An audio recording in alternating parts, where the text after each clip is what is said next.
Hi yo-yo viewers, subscribe చేసేటప్పుడు అక్కడ ఉండే గంట సింబల్ ను ప్రెస్ చేయడం మర్చిపోవద్దు. అప్పుడే మీకు ఎనీ టైం అప్డేట్స్ నోటిఫికేషన్స్ వచ్చేస్తాయి. గుర్తుందిగా గంట సింబల్, అదేనండి బెల్.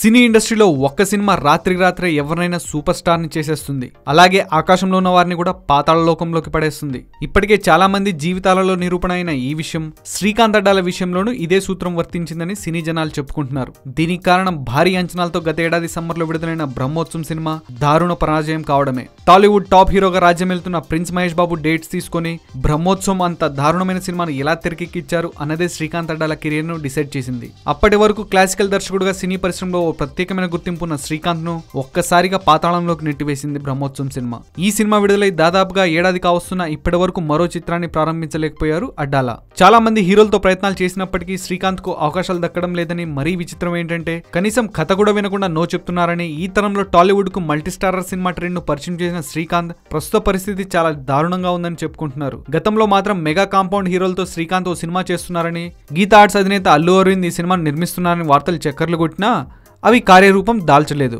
శేఖర్ కమ్ముల మాదిరి తెలుగులో శ్రీకాంత్ అడ్డాలకు కూడా ఓ వర్గం అభిమానులున్నారు. సహజమైన పాత్రలతో ఆహ్లాదకరమైన సినిమాలను అందించడంలో శ్రీకాంత్ దిట్ట. అందులోనూ ఉభయ గోదావరి జిల్లాల ఎటకారపు డైలాగులను చూపించడంలో సిద్ధహస్తుడు శ్రీకాంత్. వీటన్నిటికీ గత ఏడాది కాలంలో తెలుగు ప్రేక్షకులు దూరమయ్యారు. బహుశా ఈ ఇయర్ లో శ్రీకాంత్ ఖాతాలో ఓ సినిమా పడుతుందని ఆశిద్దాం. ఒక భారీ సినిమా సక్సెస్ అండ్ ఫెయిల్యూర్ ఎలా ఉంటాయో శ్రీకాంత్ అడ్డాలను చూస్తే అర్థమవుతుంది.